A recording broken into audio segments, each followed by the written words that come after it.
for being with us today. We are very excited to be with you for the next 3 hours. We have a lot to cover this afternoon. It is a Turn the Page Tuesday here on the show. You can join us at 865-656-9900 if you would like to be a part as we continue to discuss Tennessee's football team, the season with 3 games to go. An off week for Tennessee. The Vols will be off this upcoming Saturday before hosting New Mexico State next weekend. And then after that, Tennessee will go to Florida and then host Vanderbilt to close out the 2025 season. It comes and goes so quickly.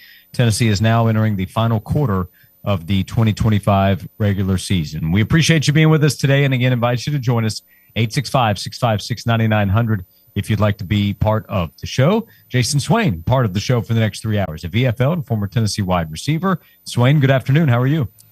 I'm good, man. I'm good. Hopefully I can heal and rest and feel better now that we're not in the same location. I thought that going to the state of Alabama, I would need shots, I would need vitamin C, I would need all the precautions necessary to avoid being sick. But who knew that, hanging out with you on a Monday, I would wake up on a Tuesday with a sore throat.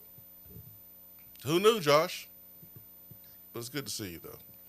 Well, are you saying you're sick from me or sick of me? Which of the two? They don't have to be mutually exclusive, by the way. No, I'm not sick of you, man. Okay. Absolutely not. You're my guy. But Friday, you were a little hoarse. Your voice cracked a couple times, my man. And so happened today, throat's a little sore over here, Josh. I'm just saying, man. I think you had the cooties. Well, this is Josh and Swain. Yeah, I guess so, man. Hey. That's what we do here. I got your back today. Don't you worry. I got your back. Everybody I'm good, man. I'm good. Josh, that whole thing, the opening that you just had, it was cute. Yeah? It was cute, man. It was good. It was good. Yeah, it was good. I don't know if it was 100% accurate, but it was good. It was cute. What, Turn the Page Tuesday? Josh, it's a bye week, man. You know the rules around Knoxville, Tennessee, SEC football. When you lose or you win, you don't just turn the page on a Tuesday. That's not how it works. I'm new to these parts. Huh? I'm new to these parts. You gotta catch me up. No, you're not. You've been doing this for 20 plus years, Josh. You know the rules, man. Whether it's a win or a loss, you don't just turn a page on a Tuesday when there's not a game the upcoming weekend. We talking about the game. You're right. Good or bad, we talking about the game. Yeah. That's the way it works. You know that. That is how it works. I know how the internet works at this point. It works It works in quite a way. And everybody's on there at some point. Some of us, myself included, are on there too much. That's part of it. But the internet chatter, which has led to some national conversation around Tennessee football and around Josh Heupel, that has been active over the last couple of days as well. There's 2 conversations going on. One conversation is dumb, and I'm not going to engage in it, okay? That conversation is about Josh Heupel's job and whether or not he should be the head coach. That's a conversation I'm not getting into, okay? I think it's a waste of hot air. I think it's a waste of energy. I'm good. And hey, if other folks want to argue with each other and do all that, I'm not having it. Like that whole, what did you know what he inherited and look where we are, and like that's a waste of time, okay? Because we understand that I am grateful for Josh Heupel, what he's done. That's not a conversation that I'm having, okay? There's another conversation that's happening that is a little bit more productive that realistically can come from the conversation, and that is, okay, what does Josh Heupel need to do moving forward to improve and get better and get over the hump and take the next step? That's the conversation that people in the building are probably going to have. That's a conversation that is a little bit more productive and realistic. That's a conversation that's worth having. Talking about job security and firing, like, come on, man. It's 2025. We're mature. Haven't we got past that? Doesn't that get old? Every time you get a little over emotional, you want to fire. Like, no, you don't do that in your real life. You got mad at your boss. You gonna just quit right then? No, you gonna think about it. You gonna, wonder how the situation can be better. You get mad at your kids. What you gonna do? You gonna give up your kids for adoption? Like, no, you're not doing that. All right. So just the over emotional stuff. It's played out. It's old. It's a simpleton take. I'm not having it, okay? But you want to talk about how we can make it better? Let's do it. That's the conversation that needs to be had, and that's productive. We can actually do something with that. And hold on. And you media people. Oh, Wait, who's that? oh my God. You media people. You media people, you just take low-hanging fruit. It's all about What do? Huh? What? What? I'm talking to you media people. Let me finish. See, and you interrupt too. You media people, you don't have any manners. You interrupt, all right? Let me finish. Well, that I can't argue, as you were. You media people, this is what you do, especially the ones outside Tennessee. You take the most irrational, emotional group of fans that's talking silly at their weakest moment, and you say, hey, you know what? Let me make some content. Let me drop some knowledge about how it's silly to fire Josh Heupel. And then everyone's like, oh man, good job, man. Good job speaking the truth. It's dumb to have that conversation. Most of the fan base, about 95% of us, all the logical ones out here, the ones who can get past all the emotions, the ones who are not still dealing with their emotions like they are, and going through puberty in middle school. Us who say, man, Josh Heupel's done a damn good job since he's been a head coach here, but he needs to do a little bit more, and he needs to be a little bit better. That's what most of us are saying, and there's nothing wrong with saying that. There's nothing wrong with saying, you know what, Saturday was not okay. How can we get better? Because you know who's also having the same conversation? Guess, Josh Ward. Guess who's having that same conversation? Guess who's saying the same thing? I would say Josh Heupel is. Josh Heupel. Ding, ding, ding, ding. He's saying the same thing. How can we avoid Saturday? How can we avoid Georgia game? How can we avoid being there but not getting over the hump? They're having the same conversation. Everyone should be having the same conversation. Yeah, unfortunately, the conversations often outside, the conversations operate in the extremes. Either you're fully in support, or if you question one little bit, so you want to fire the coach? You think it's time to move on? No. Oh, you're a crazy idiot. There's an in-between. There's an in-between. Yeah, there's an in-between. There is an in-between. Who knew, Josh? Who knew there was an in-between? So you saw Kirk Herbstreit come to Josh Heupel's defense? I saw the caption, but I didn't want to listen. I love Kirk Herbstreit, okay? Yeah. But this has nothing to do with liking, all right? I didn't like the fact that he put the video out. Now, I understand why he put the video out. His job is to create content and to have people listen and watch his content. That's his job, all right? Yeah. But same Josh Pate. He did a video 2 days ago during his Sunday night show on the same subject. That's his job. But you are not accurately painting a picture of the fan base. Like, that's not the general sentiment with the fan base. Like, that's not how most of the fan base believe.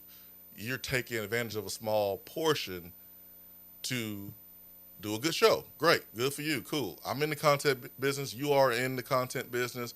But for me, that's not worth it for me to do that, because I understand, just like you understand, because you live here. We follow this program every single day. We're in this media market every single day.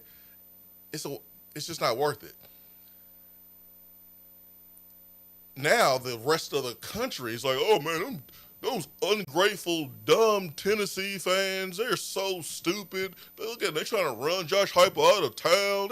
They're idiots because they heard Herb Street.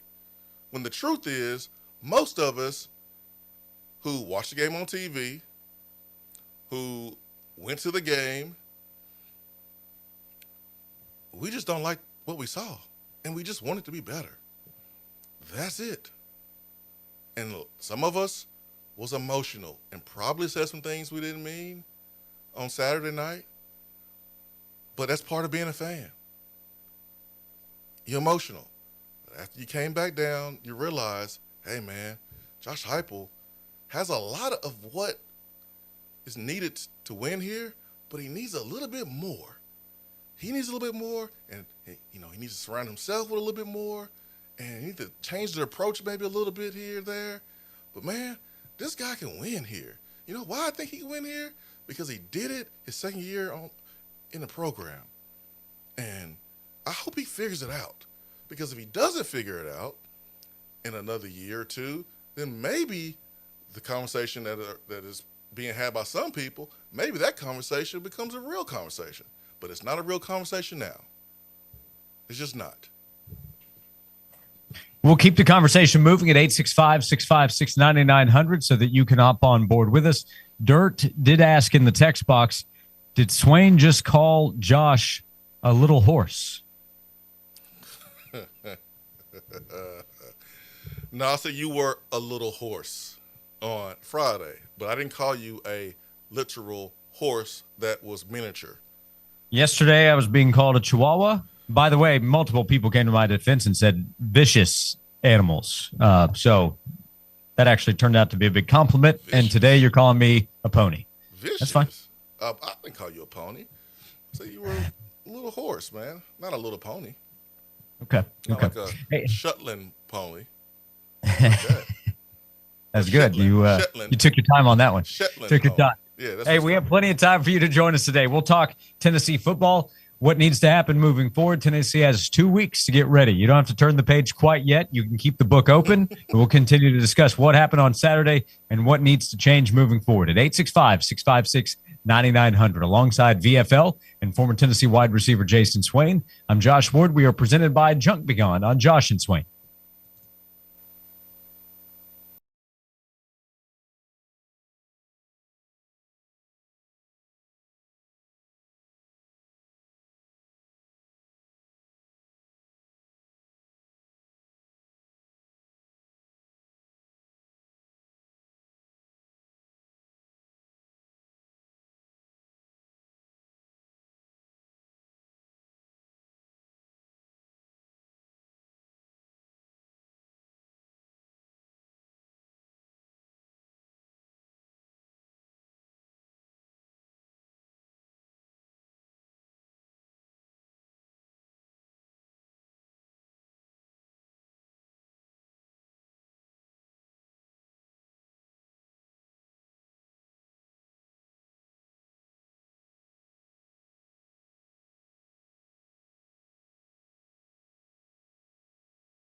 This is Josh and Swain. Thank you for being with us. Hope you're having a great Tuesday so far.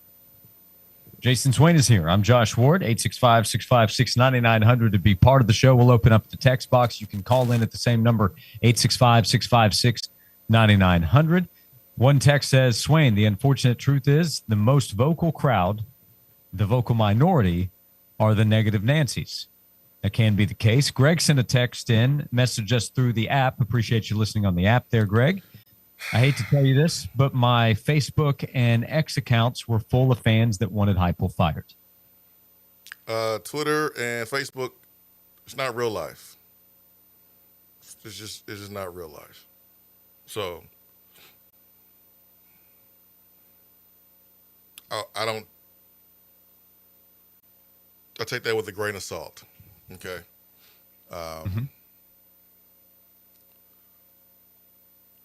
If you put the camera on someone acting a fool, then you post that video, that person acting a fool, everyone knows that person's acting a fool. But if someone's acting a fool and there's no camera, guess what happens? No one knows. So I understand that the small, loud minority is out there, but my thing is stop giving them the energy. Stop giving them the platform. Stop talking about them like they speak for the fan base. It's a small minority. And if you want to tell an honest, complete account of how the fan base feels, there are some fans that are emotional and they've seen enough. And that's how you feel? Cool. You can feel that way. But I think most of the fans just wants Heupel to be better. I think that's a pretty fair request. I don't think that's unfair. I don't think that's rude. Surely don't think it's mean at all. I think it's pretty reasonable.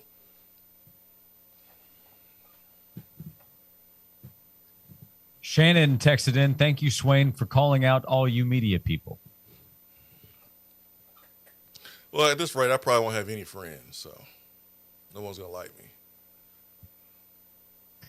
Now, we got this text. The problem is this team does not get better. You get big raises. You need to earn them. Ain't nothing wrong with that. No. There is no doubt that a portion of the conversation is affected by the cost. Some fans feel the cost. Cost has risen to be a fan. You see players making money, and in some cases making more money, making a lot of money. Coaches are obviously making a lot of money. Money always comes into some level of the conversation. I think that's probably the case here too. Hey, there's nothing wrong with saying, hey man, I'm paying more. Mm-hmm.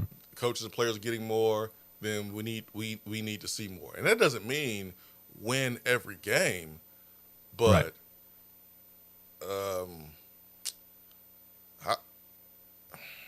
The fans want to see you look physical. They want to see you not beat yourselves.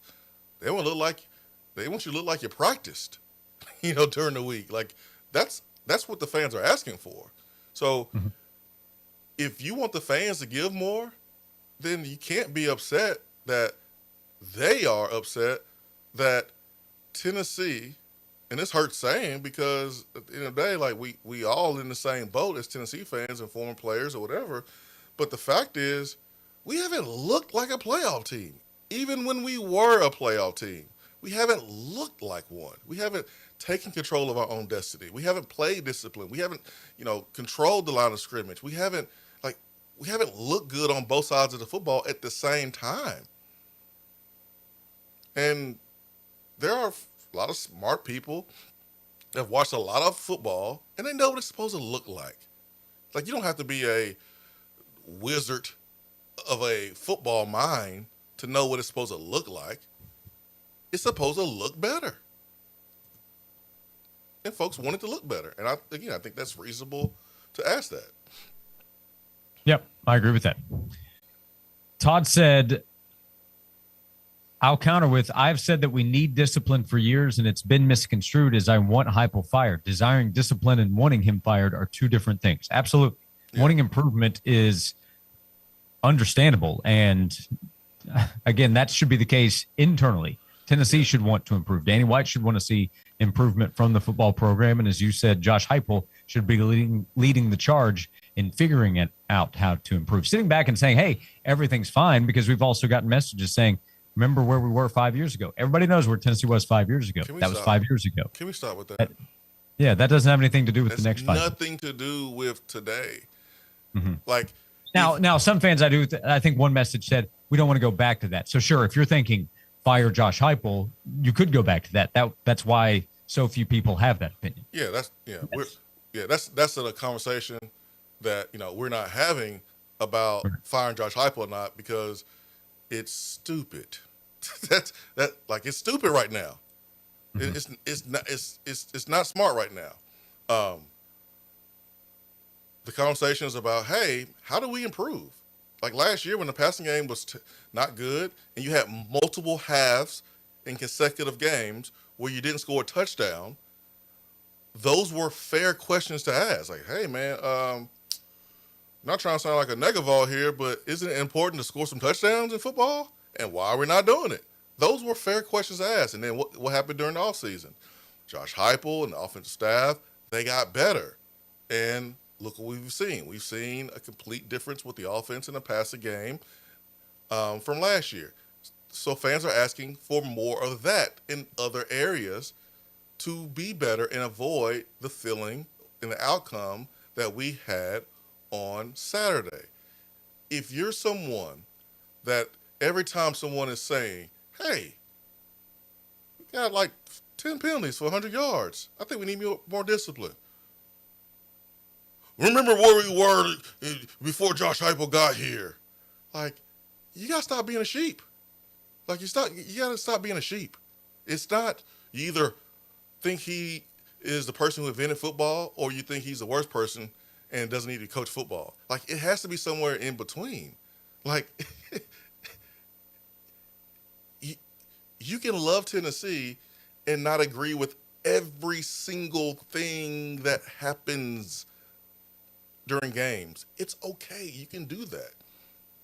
It's part of being a fan. You deserve that right. You've earned that right. And it's okay to want more and want us to be a little bit better, because I can promise you the folks in that building want more. They want to be better. They put in a ton of work, a ton of time away from their families to be better. So it's okay to want better without some fan trying to come in here like the fan police going, hey, oh, you can't say that. You're negative. You're not a real fan. You want Josh Heupel fired. When no one has even said that. They just want better. How about when we call a timeout and we come back out on the football field? How about we don't beat ourselves? How about you got guys, playing hard and playing smart? Like, that's not too much to ask. So I'm just tired of the fans being attacked here, because the fans have done more, have been asked to give more, they've gave more, and when they're not happy about the outcome, it's their fault. I think that's a load of crap. It's unfair to the fans. Yeah, and I don't want to tell fans how to feel. Feel how you're going to. If I disagree, I'll tell you. But yeah, let them feel how they want to feel. Yeah, for sure. Now, if you want to fire Josh Heupel, you can feel that way. I think you're being a little extreme. I disagree. Right. I think you haven't learned a lesson at all, because you probably did the same thing years ago when other dudes were fired.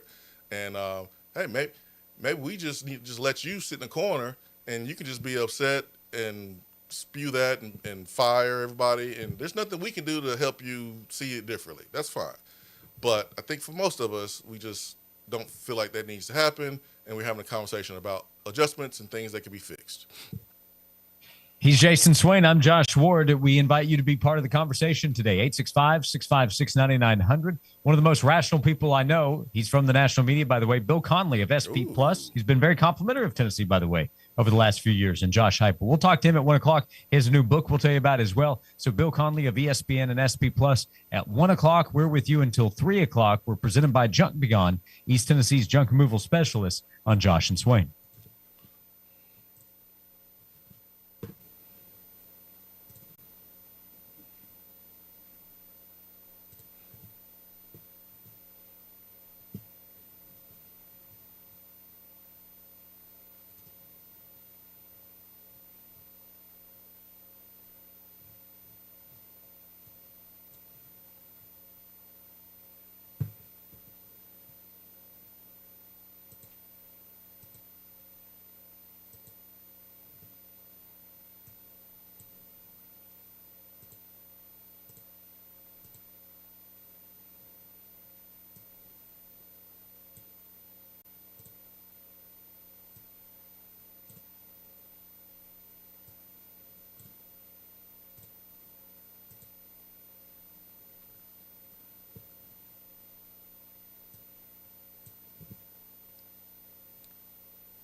No one wants to deal with a plumbing, HVAC, or electrical emergency as a homeowner.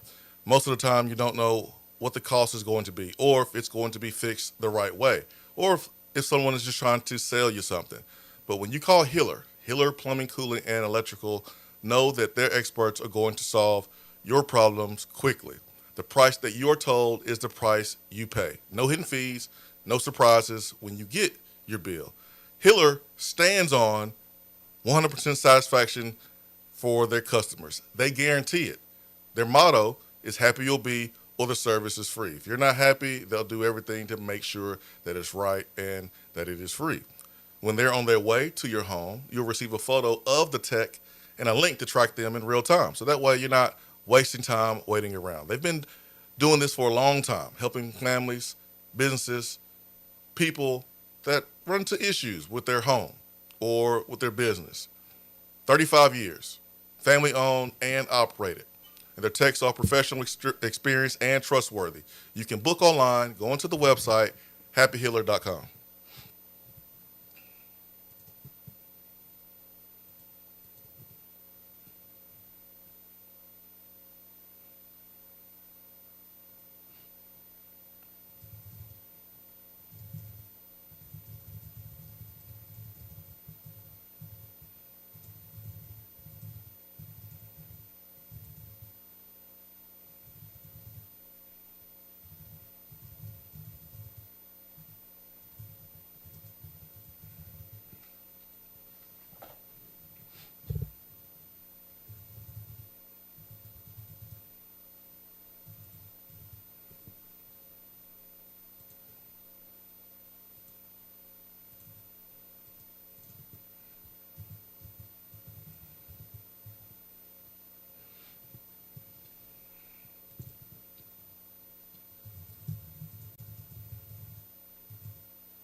The entire night. The amount of times that the headband is popped. That's a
Josh and Swain. Basketball season's back, Swain.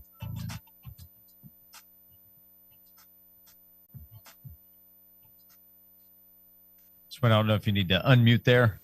Who knew, Josh? I didn't see it on TV, man. There's no games on my TV.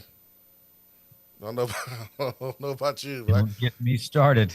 Don't get me started. I didn't know basketball season. Huh. Interesting. Yeah, I was able to see through social media. I don't want to drag him into this, but I saw through social media. Alyssa Lang shared the clip. Ron Slay, he was back for the season with the SEC Network and of course ESPN, slipping and sliding, but holding control. He's back. I forgot that he got the knee replacement. So I got Ron Slay back on TV, but he's running around. Looks good. Looks like he can make a comeback. Oh, he's ready, man. Rehab's done. Yeah, he's ready to roll. This is a great time of year because we get the energy and the passion of Ron Slay, and his awesome personality. So yeah, man, this is a great time of the year. Yeah, we've been asked about the sleigh ride as well. So that's just a few weeks away. So as we get closer to the end of football season, I think we're going to try to get him to hop on Vanderbilt week. So that'll be kind of a blend of football and basketball. So it's back. Tennessee beat Mercer last night. They have some things to work out. I think everybody recognized that would be the case. But the basketball season is back with Tennessee 1-0. They'll have some easy games early on, and then non-conference slate is still loaded up. And then the Lady Vols have a big opener this afternoon against NC State, a highly ranked team. So that one's in Greensboro. So the men's team with a win yesterday, Lady Vols opening up this afternoon against NC State at 4 o'clock. Is that game on CBS, Fox? Well, ESPN2, which I believe is also Disney. ESPN is Disney, and I think ESPN2 is as well. Okay. I said, don't get me started. All righty. And you're trying to start. All right, I'm sorry, man. Yeah. I'm not being slick. I learned that from you, Josh. Oh, okay. Well, Trying to be slick. My bad. I'm sorry. we all need to work to be better and to learn. That's part of the conversation. We got this question from the app. It said, I hear you, Swain, and I agree. Here's the question. What do we need to do? What do we need to start doing as a team that we are not currently doing in order for us to get the improvements the fan base needs to see? That's from Tim in Loudoun. I think the short-term focus needs to be more physical in practice. There's some things that you can't change right now during the season. You can't change a ton of personnel. You just can't do that. But a mentality can be adjusted. You can hit more. Listen, man, LSU is going through the same thing. I mean, Frank Wilson told the media that his defensive coordinator wants more game simulated situations in practice, aka hitting. They want to be physical.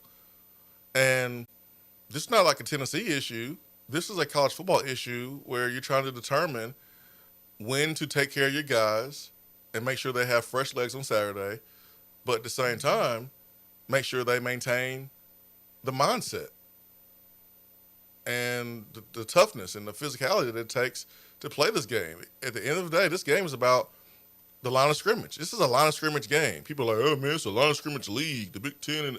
No, man, football is a line of scrimmage game, and it's violent, and it takes hitting all the time. And when you don't do it, sometimes you lose your edge. And it has shown with this football team in the trenches. And so I think the one thing you can do to fix something now with the bye week is you got to go knock the heck out of each other this week. You got to do it. Like, all right, people might get hurt. But let me just say this. You cannot lose to Vanderbilt. It is not an option. You don't want to see this place after losing to Vanderbilt. We have tried it the other way. Hey, we're gonna care about your feelings, and you're a little sore, a little beat up. We're not gonna hit in practice, and how about you just sit out and relax a little bit? No, man. We gotta hit. We got to carry all that physicality from the practice to the game because we are a young football team. And young football teams, they struggle with practicing a little lighter, a little softer, um, a little less physical during the week. And then you expect them to go knock heads on Saturday. We not doing that enough. If we want to run the football, if we want to protect Joey Aguilar, if we want to tackle, we're not tackling. So Yeah, that needs to not be forgotten. This season is not over, Swain. The playoff hopes might be, but the season is not. Listen, man. I know Saturday was probably toxic for some people. You don't want to see toxic. You lose a Vanderbilt, and I've been there.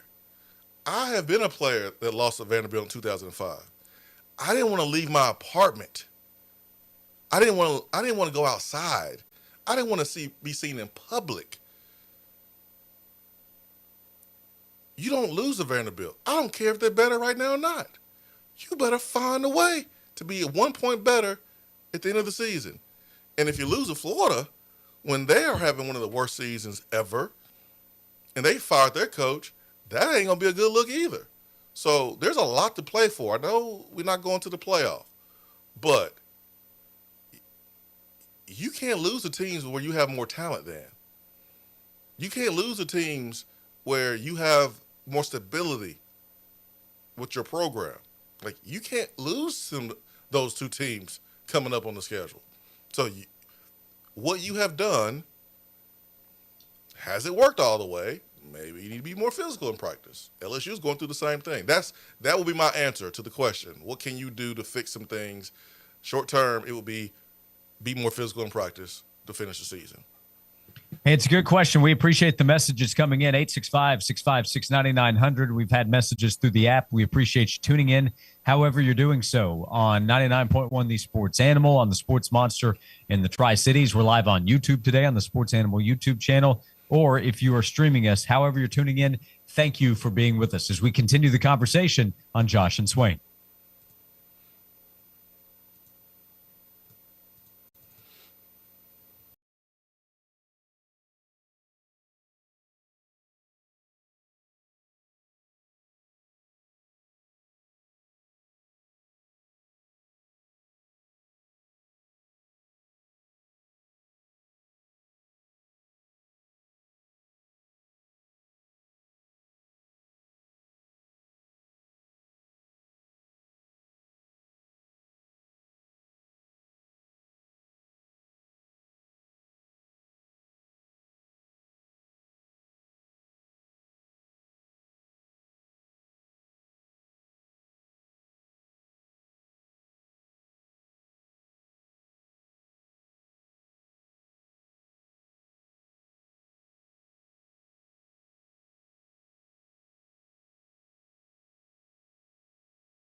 Josh and Swain, it's our final segment of hour number one. We'll begin the second hour with Bill Conley. Always enjoy his work with SP Plus and ESPN.com. He has a new book out as well that we'll tell you about. College football fans will be interested. So Bill Conley coming up in a little more than 10 minutes. We'll talk about what fans are saying, what VFLs might be saying out there as well. We have a VFL here on the show. Jason Swain, a former Tennessee wide receiver. I'm Josh Ward, and we say hello to Jeff, who we appreciate calling in. Hey, Jeff, thank you, and good afternoon. What's on your mind? Hey, Josh and Swain, go Vols. Hey guys, I'm not on the Josh Heupel fire bandwagon like everybody else is, but I might be on that bandwagon of maybe some coordinators, some position coaches, because it just seems like me, I don't know where the disconnect is, and I'd like to get you guys' opinion on it. It just seems like, after 9 games in, we would stop making some of these mental mistakes, and I know with the athletes that we're getting, 4- and 5-star athletes, and with the NIL money and all that, I just wondering where the disconnect is with the players, because some of them sometimes look lost on the field, in pass coverages. I know we're missing our 2 best cornerbacks, but 9 games in, you think they would do a little bit better, although they did a better job against Oklahoma, but there's still that disconnect. And then as far as winning, it looks like we've been able to figure out a way to beat, Bama, Florida at home, but when we go there, we can't win the big game away, and we haven't figured out how to beat Georgia either here or away. So I was just wondering what you guys thought on the disconnect with the players and the coaches. What do we have to do to get over that hump to be able to get them to play at that caliber level, to beat the Georgia at home, the Alabamas at home, or away, away. And just wanted to know what your opinion, guys, on that. Okay. Jeff, we appreciate the call. Thank you. Swain, you want to weigh in there? Yeah. Everybody's not talking about firing, Heupel. I think that's a small amount. I think most people just want to see a better product, a better result. We talked about that earlier. What Heupel needs to do, I think the strength staff needs to be evaluated. I think offensive system needs to be evaluated. I think both coordinators need to be, evaluated. That's what I think.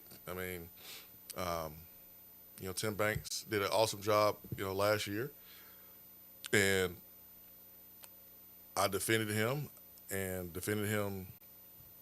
pretty much the whole time he's been here. I can't defend last in the league. Like, I just can't do it. And so there needs to be better results on defense. There needs to be better results on offense. But Josh Heupel's head coach. He's not changing his offensive philosophy. He's not doing a wholesale change to his offensive philosophy. But I think for Josh Heupel, everything needs to be evaluated. How you evaluate high school talent, how you develop high school talent. All of it has to be looked at and evaluated. So I just think there's a few things Heupel needs to look at and improve on. I think if he does it, he can get over that hump and be the coach that we think he can be. One that showed a lot of promise early, that stabilized the program, that gave us some great moments in 2022. And I think if he makes some adjustments, he can get back to that point or even better. He has to do it with his players that he recruited and developed. 22 was a bunch of guys that he inherited from Jeremy Pruitt. And so he has to be able to show that they can evaluate, they can recruit, they can develop, they can, have a culture where offense, defense are playing well off each other, and guys are, being compensated, and they're actually out there playing, and playing well and playing at a high level. You can't control injuries, but there's a lot of little things that I think Heupel's going to have to look at and look to improve. Hey, Jeff, thank you again for the call. We appreciate your questions, and we'll continue the conversation. We'll see what Bill Conley thinks of ESPN about this season and zooming out what Tennessee has done to this point under Josh Heupel and looking ahead to the future, as there's a lot of change right now. His book is called Forward Progress as well, very appropriate with what's going on in college football right now. So we'll come back and we'll talk Tennessee, SEC, and college football with Bill Conley of ESPN. We will be with you for 2 more hours. So we invite you to join us along the way. You can call or text 865-656-9900. With VFL Jason Swain, I'm Josh Ward. We're presented by Junk Beyond on Josh and Swain.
Welcome into hour number 2 of Josh and Swain. Thank you for being with us alongside VFL and former Tennessee wide receiver Jason Swain. I'm Josh Ward. We have 2 hours to go on today's show. We'll get back to your calls and texts with a lot on a lot of people's minds after Tennessee's game against Oklahoma this past weekend. 3 games to go. So we'll invite you to join us at 865-656-9900. Right now, we are excited to go to the Stanley Fencing and Gates hotline. He is one of our favorites. He's Bill Conley of ESPN.com. We reference his SP Plus data and numbers a lot, and he has his new book, Forward Progress, the definitive guide to the future of college football. Bill, great to have you on the show as always. This has been some kind of football season so far, huh?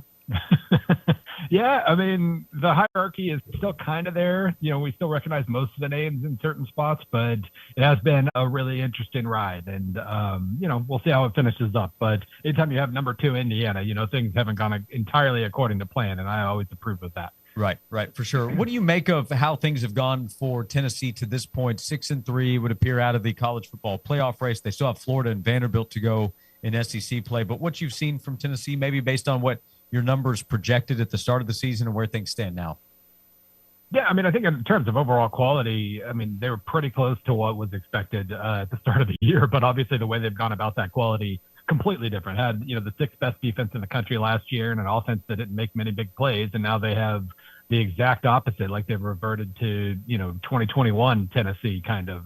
And, you know, they've been right there in close games. And technically, I guess if they win out, I guess my numbers give them about a 1-3 chance of doing so. Then, you know, enough other crazy stuff happens. Maybe you can still sneak in the door there, but just, you know, lost a couple close games because of a defense that isn't nearly as good as you thought. And now you're probably on the outside looking in.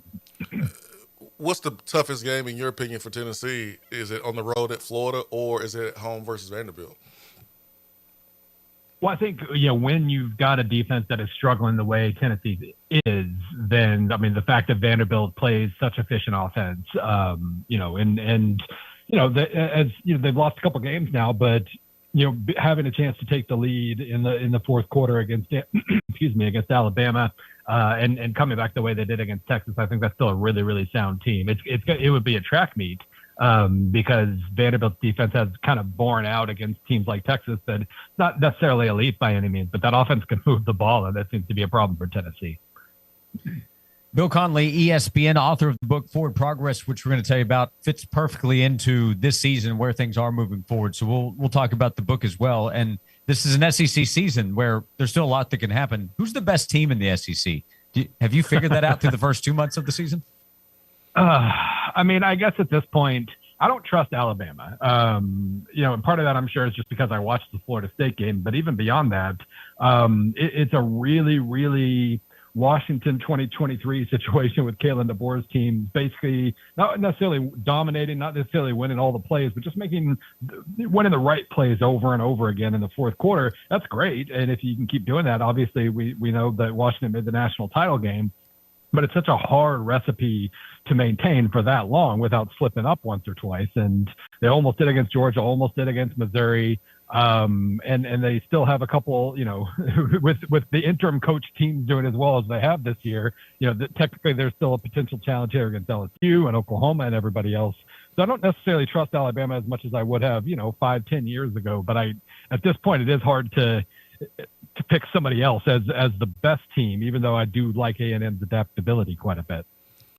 Bill, you rank coaches, rate coaches. There's a lot of coaching vacancies out there, a lot of jobs looking for a head coach. Are there enough good coaches to fill these jobs? Well, I think the thing I like to remind myself and others about is, you know, well, number one, go back to the last wild coaching cycle we had a few years ago when Lincoln Riley went to USC and Brian Kelly went to LSU, and all the big names that we thought were elite coaches haven't necessarily proven it. And, you know, Jerry Kill ended up being like the best hire of that cycle. So it never goes how we think it's going to go. And also just look at the top of the AP rankings right now, where you've got Dan Lanning, who basically got his job as a successful coordinator. You know, Mike Elko had a little bit of college experience. Maybe some people thought of him as an elite coach, but he was still just 2 years in and hadn't really proven a lot. So I think, the teams that just that follow a good hiring process and make smart decisions, they're probably going to be rewarded, even if it's not necessarily, by hiring a guy who's won however many conference titles or national titles or whatever. Not many of those guys, but plenty of coaches who will do a really good job at some of these schools, I think. Bill Connolly is with us, ESPN.com, and we're talking every day almost about a lot of the subjects you're probably paying attention to on a more national stage, and that is just where college football is and what's happening moving forward. You put the book together, Forward Progress, the definitive guide to the future of college football. Tell us about the book, why you put it together, and how much of this season, the way it's playing out, was a factor in wanting to put this book together and where the sport is moving forward. Yeah, I mean, I think I just realized a couple of years ago. I mean, I've always kind of liked having a vision of what I think should happen or where the sport should go. And I started to realize just so much was happening, so much was changing day to day that you're just kind of reacting to everything. You haven't really stepped back and thought about, like, how did we get to this point? Where might things be going in the future? And so I thought, just stepping back and kind of looking at these things one by one, because it's kind of like a giant monolith of change now, as opposed to conference realignment being part of it and television being part, and obviously paying players being a part, and the 60-year debate about having a playoff and everything else. Just kind of attacking those one by one, and then trying to spin things forward a little bit. Talk about how leadership in the sport might come together. What would happen if the Big Ten and SEC continue to dominate and leverage things the way they have recently, and just try to spin things forward a little bit. It is pretty blurry. We never quite get the future we expect. Right down to those, all the talk 15 years ago about the 4 16-team super conferences. We almost got the 4 16s, but they're not even in any way, and it is kind of a mutated version of that. So, yeah, I mean, the game will go where, where the money takes it, and also where the fans take it, and the fans could have a pretty big role if they actually kind of step up and deliver in that regard. Yeah, but one thing that I've thought recently is, will we see coaches' salaries either kind of hold up where they are, or maybe even go backwards a little bit, because there's going to be a financial need to pay players, maybe put together front offices, and it'll be spread out a little bit more. But we saw Kurt Signetti get an average annual deal over 11. And then same for Matt Rule last week. And that's another conversation. But I think I'm already proven to be wrong. We're seeing these buyouts, and my guess is the next wave of coaches will get crazy salaries. What do you think schools should be doing, or what they're thinking right now about how to spread out the pool of money, considering the cost that exists everywhere? Yeah, it feels like right now we've definitely gotten big reminders that, A, money's not real. We always think there's a rationality to it that just is apparently never going to exist. Mm-hmm. And especially with B, 80s have to impress the people with the money. Otherwise, they might not get to keep their job, whether they made a good hire or not. Yeah, you got to make a splash or whatever, or you have to overpay to keep your coach just in case. And I think it is going to be really interesting to see. Because you're right. I mean, I live in Columbia, Missouri. They're going to try to keep Eli Drinkwitz here in the next few weeks. But think about the raise that you might have to pay him top 5 money to keep him. And if you get that chance, you're going to do it. But at the same time, what if you took $12 million or whatever you were going to have to pay him? What if you paid an up and coming coordinator $4 or $5 million in pocket, and use the rest for player talent? There are going to be some schools that kind of move in that direction, and the big splash hire versus the high potential kind of less expensive hire that allows you to pay more for transfers. That might be the best way to go, and it's not something we're going to see from some schools because you got to make that splash. But yeah, it's going to be a super interesting coaching carousel for that specific reason. Is overpaying or going to the big splash might be the wrong approach, and we'll see if it backfires. Hey Bill, you a friend of the show, man. We are friends. I don't want to get you in trouble here, but if you don't mind, just let the bosses know over there that we trying to watch a little bit of sports this weekend on TV, and that we appreciate that if you just put a good word in for Josh and I. We just trying to watch a little sports, okay? It was a little extra bouncing back and forth on Saturday. I will admit that. Although I did test out the ESPN Unlimited product because I had to watch a lot of games there, and it worked. It was nice. It was a nice product. I will say that. There's my company line right there. Okay, yeah, absolutely. You're one of the best in the business covering the sport. Tell people what we might have missed, what they should know. This is probably a great Christmas gift idea. But your book is Forward Progress, the definitive guide to the future of college football. So any college football fan, I think, would enjoy it. What else should they know about the book to go ahead and grab it. Yeah, I mean, I think it is kind of, it's half history book, half manifesto on my part, more or less, about both where things are probably heading and where things should head. But yeah, I liked it a lot. It's, I had a friend joking about, like, it's not very big, but you pack a lot in there. I'm like, yeah, it's nutrient dense but breezy. That was what I was aiming for, and I think people will like it. So far, so good. Oh man, that is a great pitch. It's nutrient dense but breezy. All right, go read Bill Connelly in general and read his book, Forward Progress, The Definitive Guide to the Future of College Football. Out the door, do you have a prediction from 2 or 3 months ago you're most proud of, and do you have a biggest swing and a miss from the preseason? Well, I do think it is funny. I've gotten a lot of credit for being skeptical on Texas and Clemson. I think that's worked out pretty well. Yeah. What I've learned about the preseason predictions is it's closest to the pin. You didn't have to. I thought Clemson was still going to be a top 10 team. Didn't think they were going to be 3-5 or whatever. But I still get a lot of credit for that. And I do think, there was a level of kind of the way the narrative formed on Clemson just never felt right to me. So I'll certainly take credit for that. At the same time, I thought the narrative on Penn State was exactly right. So I don't get any credit for that one. That fell apart in a way I didn't see either. And I think that maybe that's one of the things in this era is, basically we still get most teams right, but the ones we miss on, we whiff on in a way that maybe wasn't the case 5 or 10 years ago. Maybe that's the biggest difference with the way, with the instability with rosters and whatnot. But there have been some big misses this year. Yep, you're right. Florida State last year, and then the teams you mentioned this year, the way they've fallen off. Is that a new sign of things to come each year from the preseason to the end of the season? Go check out his book. Read him at ESPN.com as well. But the book, Forward Progress, The Definitive Guide to the Future of College Football. Bill, we always enjoy talking to you. Thanks so much for joining us today, and congrats on the book that you put together. Absolutely. Take care. Thanks, Bill. Bill Connelly, SP Plus, joining us on the Stanley Fencing and Gates Hotline. Appreciate Bill, man. Always does a great job. Yeah, he really does. He's very good. Penn State and Texas. Who would have thought highly of those two teams at the start of the season, Swain? Hey, your Texas pick for the national title, that's still alive. My Penn State pick is it's not. Well, they'll be champions if they go to a bowl game. They can claim to be a champion of a bowl game. That's right. That's right. Rings and all. That's how that's the bowl culture. Is everybody who wins are champions. So at least you have that going for you. You have your East Division ring on today. Is that right? I don't know where it is, Josh. I didn't come to Tennessee to get an East Division ring. So. Okay. No. Okay, I was mistaken on that. 865-656-9900 won't be the last time. I'll be mistaken probably before 3 o'clock. We invite you to be a part of the show. 865-656-9900. If you would like to join us, we'll get back to the Tennessee conversation that we've had that will continue on Josh and Swain.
This is Josh and Swain. Thanks for being with us. We're presented by Junk Beyond. Big NFL trade, by the way, Swain, that's taken place in the last half hour. The Colts have traded 2 first-round picks, their 2026 and 2027 first-round picks, along with wide receiver A.D. Mitchell, to the New York Jets for cornerback Sauce Gardner. So the Colts, who have had a terrific start to the season, get a big-time talent at corner. They have a ton of depth at wide receiver, so they can move on from Mitchell. 2 first-round picks given up. That is hefty. They get a big corner there to help in the AFC South. So NFL trade deadline coming up. There's a big one with Sauce Gardner going to the Indianapolis Colts. Yeah, that's interesting.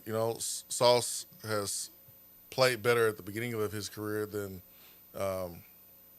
right now and last year, but he's certainly a good talent, and maybe a change of scenery. We'll see rookie and second-year Sauce Gardner at the corner position. Yeah, the Jaguars traded for wide receiver Jacoby Myers with the Raiders, so it looks like the Raiders they've started to give up hope on getting to the Super Bowl this year. So they're now selling. What's new, Josh?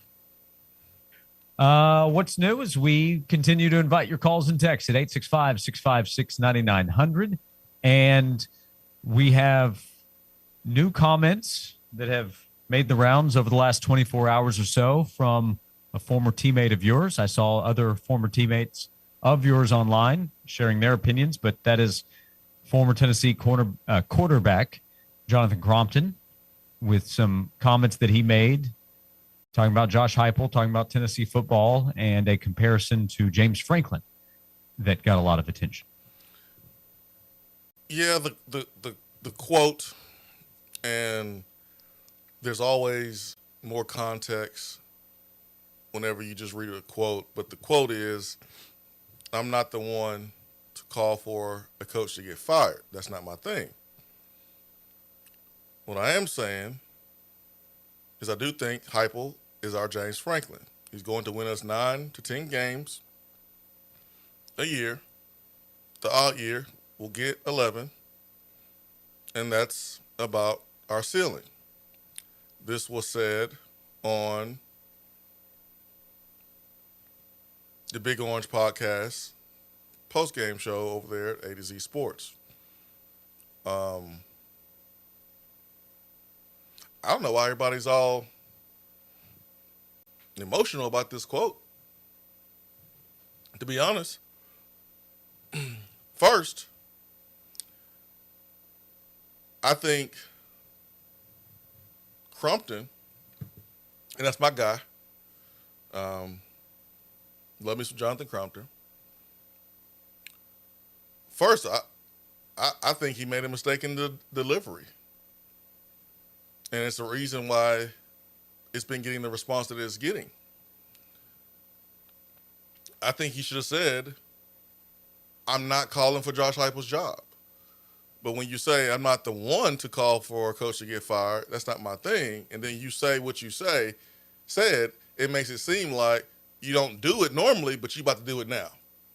What he should have said is, I'm not calling for Josh Heupel's job. That's the first advice I would give him.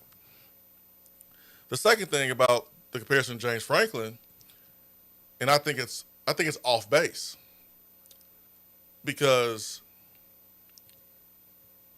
let's get one thing clear here. James Franklin was fired from Penn State because Penn State wants more than what James Franklin has done at Penn State, which is more. Fair or unfair, like or dislike, it's more than what Josh Heupel has done in Tennessee so far. James Franklin won multiple playoff games. James Franklin has won a lot of games at Penn State. Josh Heupel is in the middle of his 5th season. I don't think it's the right comparison. Josh Heupel hasn't won a playoff game yet. Now, the narrative around James Franklin is he can't win the big one. Well, he won some big ones last year, but before then he didn't. Also, let's understand this too about why James Franklin got fired at Penn State. His personality is not always the easiest to jive with. It happened at Vanderbilt. I'm sure it's happened at Penn State, where he probably pissed off the wrong person and they got rid of him. Because you don't get fired like that if you have a good relationship with the right people because of a tough stretch after going to the semifinals in the college football playoff. So it's hard to compare Heupel and James Franklin because what Penn State did is kind of what Georgia did when they fired Mark Richt. Like, dude was winning 9-10 games every year. But they had an opportunity to bring back one of their own who so happened to help Nick Saban build his dynasty at Alabama and could bring some of those same concepts to Georgia. And it worked out. He has. They've won 2 championships. The comparison is off to me because James Franklin has done something that Heupel hasn't done yet, and that's won 2 playoff games. I can't wait to get to the day or to the season where we are consistently winning 9-10 games. Because honestly, winning 10 games gets you in the playoff. I mean, to be honest, because it doesn't really matter if it's 9 games, 10 games, or 11 games. What matters now, my man Crumpton, is whether or not you get into the playoffs or not. And also what matters is how you look. Do you look like a team that can really compete for a playoff championship, can make some noise in the playoff? Can you win some games in the playoff? Or are you backing in the playoff, but you don't really look like a playoff team? That was the case last year. Let's just be honest. That's what matters more. It's not about the regular season wins. It's about, are you a playoff team? Do you look like a playoff team? Are you going to make some noise when you get to the playoff? That matters more now than the regular season record, I think. But I think Crumpton probably could have used some different words here to avoid some backlash. And I appreciate his opinion. I just don't agree with it. I don't think the comparison is on point. Yeah, and it comes with a more negative connotation, of course, because Franklin just got fired. His overall tenure at Penn State was a success, correct? It's a compliment. 5 top 10 seasons, a bunch of 11-win seasons, 13 wins last year on the way to the semifinal of the college football playoff. He was a success. The end was a disappointment. Yes. This year was obviously a disappointing season, and he was fired. Whether they should have fired him or not, people can debate that. But overall, if Josh Heupel accomplishes what Franklin did over an 11 to 12-year period, I would consider that an incredible success. Heck yeah, that's awesome, right? Yeah. Yeah. But I think it's the timing, the comparison to Franklin right now when he was just fired a few weeks ago, that is a hot button subject all of a sudden. Yeah. If you said, hey, I think he's going to do what James Franklin did, if he makes that prediction 12 months ago, there are a lot of people that don't like Franklin, but it sounds a lot better. Oh, you think he'll be able to do that? But he just got fired, so it doesn't sound as good. Yeah, it doesn't sound as good, but the reality is there's not a lot of programs that will fire their coach who did what James Franklin did. Mm-hmm. That was Penn State's decision. That doesn't mean that LSU would make the same decision, or Georgia, or Florida, or Alabama, or Ole Miss, or Auburn, or Notre Dame, or some of these other programs. That's what Penn State decided to do because of their relationship maybe with James Franklin and maybe their optimism that they can get someone better. Now, I hope they had someone in mind that wasn't Cinetti or Matt Rule because they seem to be off the table. And we'll see if they make the right decision based on the hire that they make after James Franklin. But, yeah, that's why I didn't like the comparison because, dude, James Franklin, good. Like, he did a great job at Penn State. He just wasn't good enough for Penn State, and that's okay. Mark Richt did a great job at Georgia. It just wasn't enough. And they decided they wanted more, and that's okay with that. And if you make a decision when you have a coach that's winning 80% of his games and you decide to let him go because you want more, that's fine. And your fan base appreciates that. They want you to strive for excellence and go win a championship. But you run the risk of getting less than the 80%, getting 70%, getting 60%, hiring a coach that's not as good. Tennessee went through that with Coach Former. You had the right to make that decision. Like Florida, hey, they wanted more than Dan Mullen. When Dan Mullen won 11 games in one season, Bill Napier ain't done that. And so you got to be careful when you make that decision. And we're going to see if Penn State and LSU can improve from the coaches that they fired. Yeah, we have 3 active coaches with national championships, correct? Kirby Smart, Dabo Swinney, and Ryan Day. Correct. It's hard to win a national title. Yeah. And that list could grow this year, for sure. It could. But, man, it's hard. It's hard. It is. But, man, if you look like you're well coached and the players are playing their butts off and you look like a playoff team. Like no one's complaining about Texas Tech. They look like a playoff team. Indiana looks like a playoff team. Georgia, Ole Miss. Like, them fan bases ain't complaining and upset and wanting to fire folks. They may be upset about a loss, but that's part of being a fan. But, like, these big-time programs that have all the resources and are paying the coaches a lot of money, if you don't look like a playoff team, then you're going to be criticized. And that's just the way it's going to be. That's just the way it is.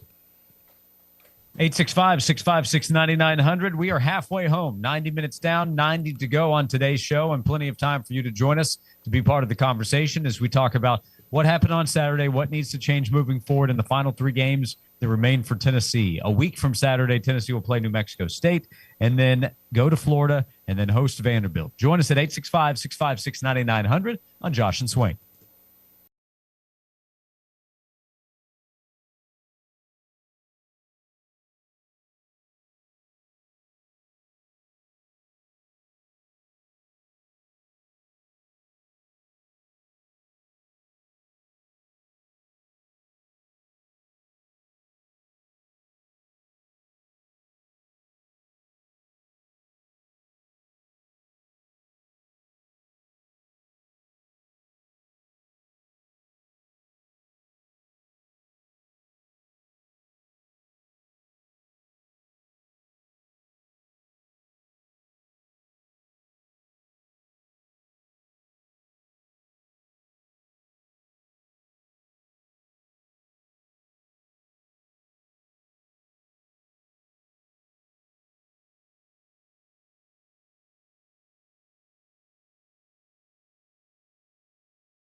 This is Josh and Swain. Thank you for being with us. Jason Swain's here, VFL, former Tennessee wide receiver. I'm Josh Ward, 865-656-9900. On the subject of what animal or dog could Josh be, Nathan texted in Swain and said, Josh is also similar to a Dalmatian because there are 101 other people that could replace him.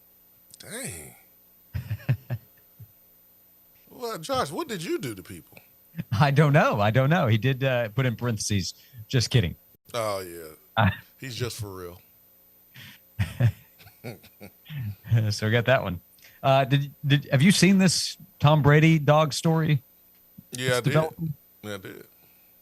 I guess came from an interview with People, but that he cloned his late dog Lua, who died in December 2023, and that helped produce his current dog Junie. Was done through Colosso Biosciences, a biotech company that Brady's an investor in. So you got that story today. Yeah, I'm trying to think about how this can help Tennessee football. You know how I like to always twist stuff? Sure. So, maybe we can clone, like a, not saying anybody needs to pass away or anything. Maybe we can clone some players who are still alive but can't play anymore because they're old, but we can clone like their genes and make another one of them that's like young. So like, hey, Eric Berry, what you doing tomorrow? We want you to come by the lab. They want to collect a sample from you. I want to know what percentage of people listening to you develop that thought had Eric Berry as their first player that they would have mentioned. I bet he'd get like 75% of the votes. Is it him, Al Wilson, of course? Yeah. Hey, Eric's going to get a lot of votes. Hey, Al, come. Hey, man, we're going to have a party. Al Wilson hard-hitting iced tea party. I want you to come on over. But first, we need you to give a sample.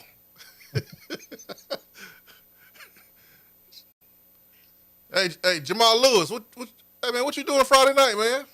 Yeah, we want to hang out. Yeah, hey, we want to do a reunion of that 97 signing class. Why don't you call up Deion Grant and Cozy Coleman just to see if they want to get together? Hey, everybody's going to get an empty cup. Once you fill it up, then we'll give you a real drink, a real cup with some drinks in it. But we need a sample, okay? We're trying to see something. What a time. Welcome to 2025, Swain. Less than 2 months to go until the new year. Hey, we got this question in the text box, but that's a developing story. It appears from Tom Brady's interview with People. Let's see. Jerry asked this question. Why is it if you question anything about Tennessee, you're considered a negaval? If everyone just said, I know we lost, but we are champions of life. Because those people are sheep. That's why. Yeah. You're told how to think. You think that way. Told what to do. You do it. And anything that's 1% of criticism is something wrong with you.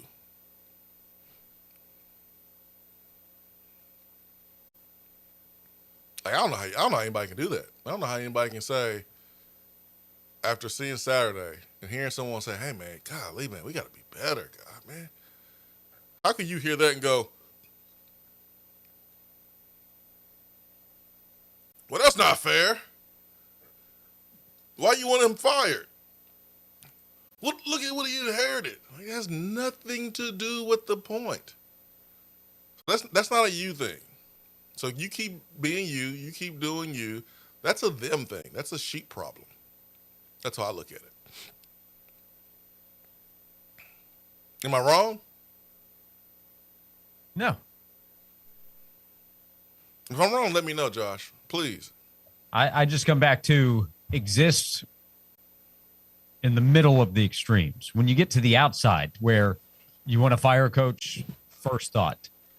First negative thing that happens, it's immediate doom and gloom, no chance for success. That to me would be the negaval or the nega whatever you pull for, just in general, that kind of attitude. But if you see that there are clear problems that need to be fixed, that is taking the growth approach. You want to get better. You want to improve because Tennessee has not yet accomplished the ultimate goal of what Josh Heupel wants to accomplish. That's winning Correct. championships at Tennessee. They've done really good things. Yeah. The 2022 season was a great success. Last year, getting to the playoff was a great success. Beating Florida and Alabama twice each. That's great progress from what was going on at Tennessee. Yeah. But those aren't championships. Those are still things Tennessee's trying to get to. Tennessee has to keep improving to get there. Yeah.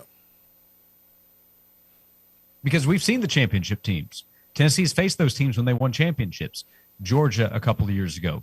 Ohio State last year. They went head-to-head, and there was a noticeable gap. Yeah. Mm-hmm. Yeah, the gap is closing, but you don't get a trophy for being closer. No. So there aren't any closer banners up there. No, there's not. I mean, there's one over there at Tennessee baseball.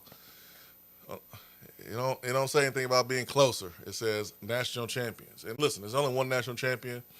Right. And you understand that. But, Tennessee basketball with the men's team, dude, they knock on that door. And there's been times during the season, last couple seasons, when they look like they can win it all. They can look like they look like Final Four teams. And we understand you got to have some luck and you got to be playing your best at the right time and you got to be healthy. I get all that, but we know what it's supposed to look like. People knows what it's supposed to look like. And, you just got to get to that point, with football. David's first thought was clone Big John Henderson and Albert Haynesworth. Oh, facts.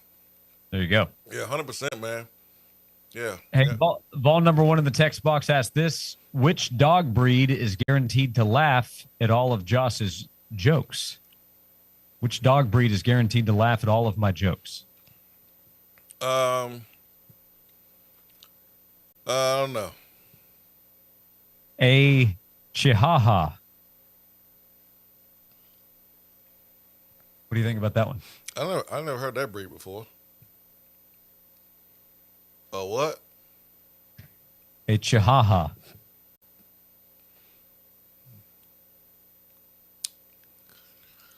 Vol number one, I thought that was a doggone good joke. We'll come back. 865-656-9900. More time for your thoughts on what's going on with Tennessee football, what you'd like to see change with Tennessee football moving forward as we continue on Josh and Swain.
or 7-5. You can't say 8-4.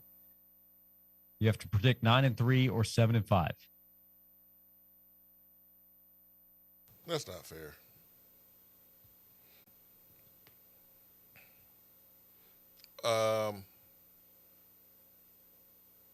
It ain't 9-3.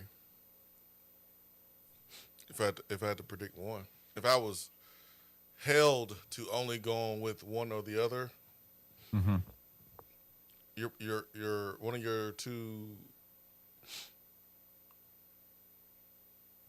future teams that you're going to play, future opponents, like they're currently better than you, and then you playing on the road against a team that's physical, that is right there on par with Georgia. You know, took Georgia all the way to the wire. So, I mean, if I had to pick one or the other, then I wouldn't pick 9-3. My answer is because the I same. think you also have to think about, all right, and I don't know this. This is why I think we're going to see here in a couple of weeks. The playoffs was on the table Saturday. You had a lot to play for. Now the playoffs are not on the table. What do you have to play for? I'm not inside the locker room, so I don't know the conversations. But Yeah, how do they respond? how do they respond? I don't know that. So if you're asking me right now, you put me on the spot, I'm not going to cop out and not give you an answer. I'll answer it. And I think it's the team's job and responsibility to prove us wrong if you pick 7-5 rather than 9-3. Josh asked in the text box, I keep hearing that Saturday was Neyland's only night game of the season. Why can't the Vanderbilt game be a night game? Because it's going to be an afternoon game. It will be in the 3:30. Dad, why can't I go outside? Because you can't go outside. Why is it not a night game? Because it's a day game. Yeah, they've not set the exact time, but it's going to be in the 3:30 to 4:30 window. We know that. Why can't it always be light outside? Well, because it's dark. Why was Saturday the only night game? Because it's the only night game. It just is. So the official time is not set, but that's a good question. The official time is not set, but the window of time is. Tennessee will play in that 3:30 to 4:30 window. So my guess is that 4:15 kickoff. Yeah, your answer was for the Vanderbilt game. The question was the question. Hey, nothing wrong with the question. Your answer was funny though, because it's not. Well, wanted to be direct. That's you, man. All that roundabout and war, that's in the past. That's right. Yeah, you turn over a new leaf. You want better Josh? You're going to get a better Josh. Better Josh Ward, baby. No more roundabout. It's all direct Josh. Call him DJ.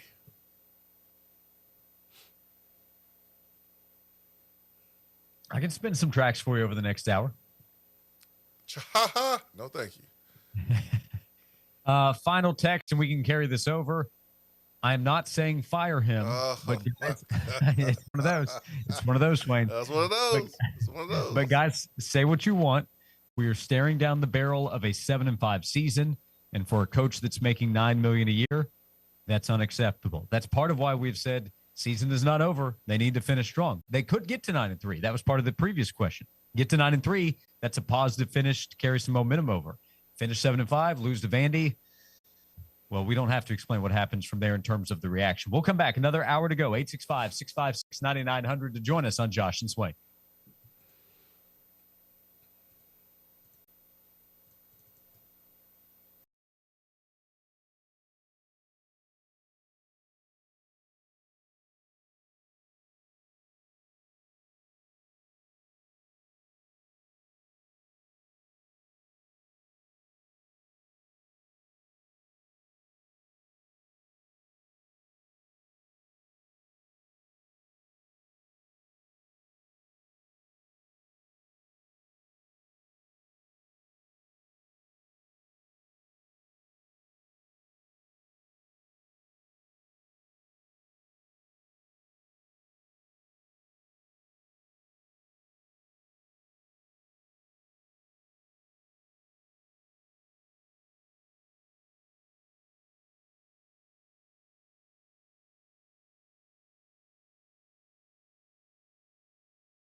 hour number 3 of Josh and Swain. Thank you for being with us on this Tuesday afternoon. 865-656-9900 if you would like to be part of the show. We've had a lot of messages come in, and we appreciate that. 865-656-9900. Carol with a good note on the Vanderbilt game. It'll be night when the game is over. Night gets here quickly after the time change this past weekend, Swain. That's But right. 3:30 to 4:30, somewhere in that range, will be the kickoff time for Vanderbilt. Florida could be a night game, but that one's on the road. Yeah. We don't care about that. We want that to be early as possible. Yep. But hey, if the game goes like it went against Kentucky, versus Vanderbilt, it'll be dark before the first quarter's over. That's right. What's the status of that Chris Doering bet, by the way? I don't have any information for you. I haven't talked to him. Okay. I'm assuming that Florida week, they will reach out to have me on the show, or Chris will reach out, but I'm not reaching out. Okay. Well, you shouldn't have to. You won last year. You're the defending champ. Well, yeah, that's the reason why I'm not reaching out. Yeah. Mm-hmm. So They want the belt. They got to come after it. that's right. So That works. I mean, I'm not gonna duck the smoke. I mean, hey, if Chris wants to put the bet on, then I'll put the bet on. But I ain't gonna lie, man, I'm a little nervous about it.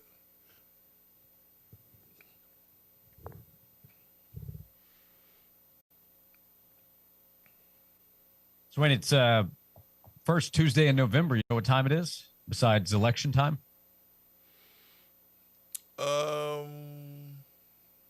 It is the initial college football playoff bracket release time. Why would I care about that, Josh?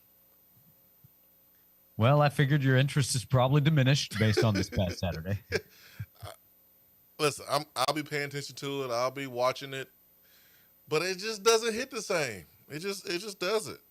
But yeah, we are at that time of the year where this is where rankings matter. Mm-hmm. Not preseason, not week 2, week 3. Who cares what the coaches poll or the AP poll has to say? Now is where it matters.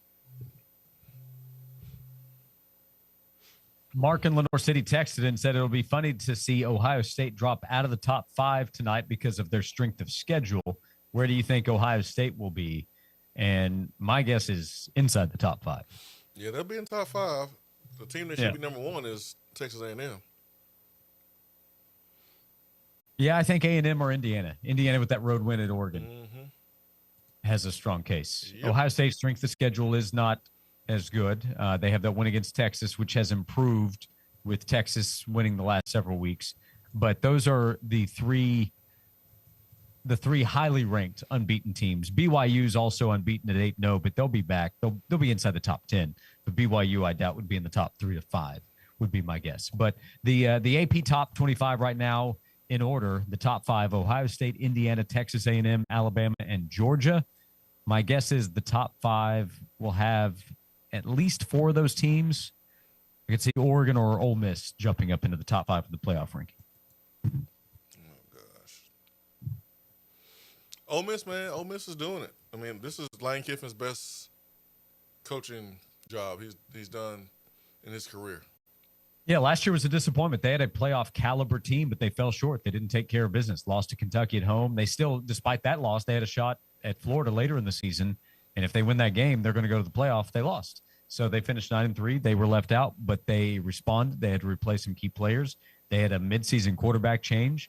So who would have guessed that Trinidad Chambliss would be leading this way? But he has, and Ole Miss has won some big games. They're 8-1.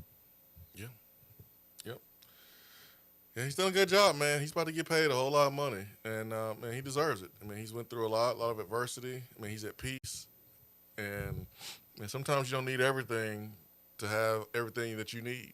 And Lane Kiffin has everything that he needs at Ole Miss to win a championship, to be happy. And I think big reason of why this is his best year as a head coach is because of the strides that he's made in his personal life.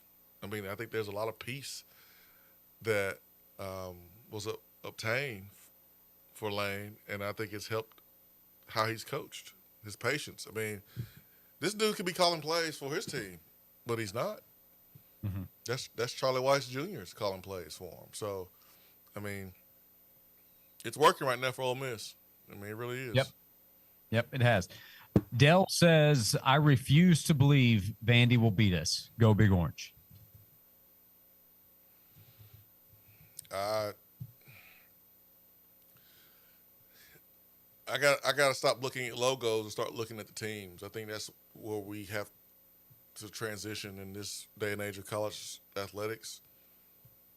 The logos don't matter. Look at Indiana.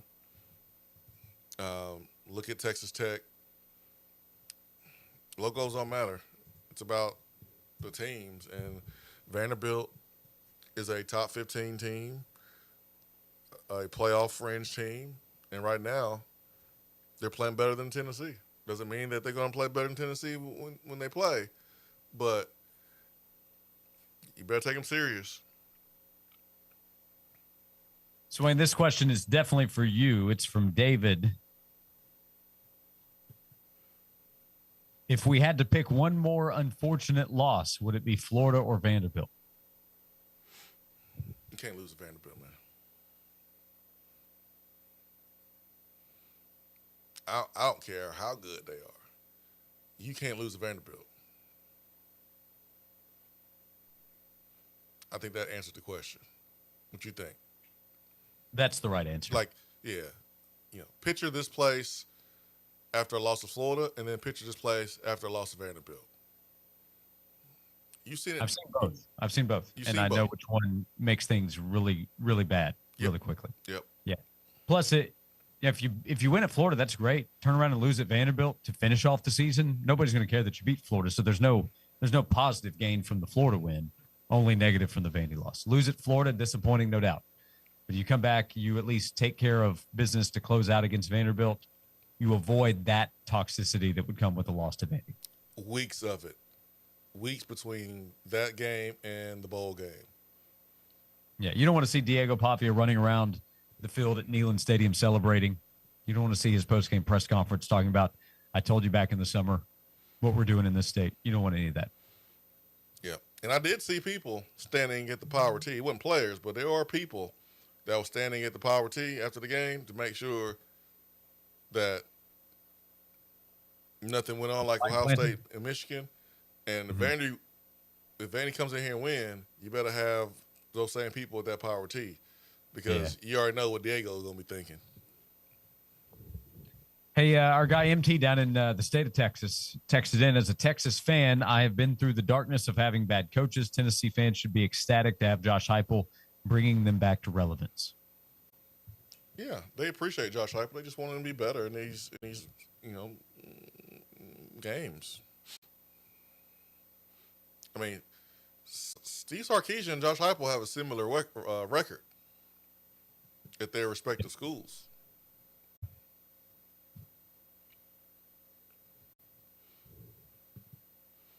So,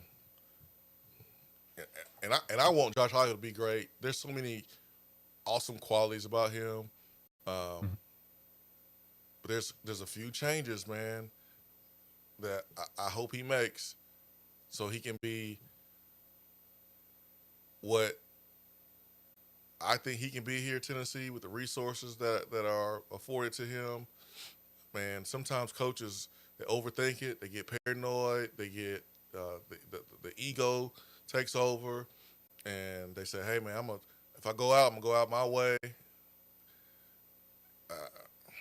And I just hope that he is open-minded enough to say, "Hey, man, something has to change," and if that means personnel, I don't want to fire people, but I have to do what's best. And he did that in the offseason with Eckler, where they didn't renew Eckler's contract. And, I mean, I don't blame special teams on kicker missing those kicks. I don't blame special teams on the Boo Carter stuff. But the special teams have been better versus last year. I will I will ask the question: what was going on with the kick return decisions Saturday? Peyton Lewis had he caught the ball down in the 20-yard line, running full speed, and Fair caught it. I mean, he could have caught it and at least gotten 10 yards. That's better than Fair catching it and getting the ball to 25. And then when he should have Fair caught it, he ran it. And so those are questions that those guys have to answer. But Josh Heupel has made a coaching change. It just didn't look like everybody else's coaching change. It wasn't like Josh Heupel fired this coach. It was, oh, your contract's up. Hey man, we're gonna holler at you. We're not gonna renew you. We're gonna holler at you. And so Heupel understands what it means to be fired. It's a terrible feeling, and I'm sure he don't want anybody else to go through that. But I don't see how he comes back with everybody intact, unless everyone intact is better with doing their job. And that's the case, I'm all for it. I don't want people to get fired. But we understand that for the product to be better, for this team to play better, for this program to take a step, the way we're currently doing things is not good enough. And something has to change. And I hope those changes happen without people losing their jobs. But sometimes they don't happen that way. We've been asked about the doomsday scenario of 7-5 lose to both Florida and Vanderbilt. Swain, I can't imagine a scenario they lose the remaining SEC games and everybody keeps their job. Yeah, if Tennessee goes 7-5, people will have to lose their jobs. And if they don't, then it's going to be a rough, and I mean a rough off season. It will be the most toxic off season that Josh Heupel and Danny White will ever experience at the University of Tennessee. Yeah. Win those two games, beat Florida and Vandy, and you can create positivity, get some of that positivity back that's missing right now or has over the last couple of weeks. You can get it back. That's why closing out strong is still so important with these three remaining games, too, in the SEC. We have 45 minutes to go before we'll close out today's show. 865-656-9900 if you would like to join us. Jason Swain is here. He's a VFL and former Tennessee wide receiver. I'm Josh Ward. We are presented by Junk Be Gone on Josh.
This is Josh and Swain. Thank you for being with us.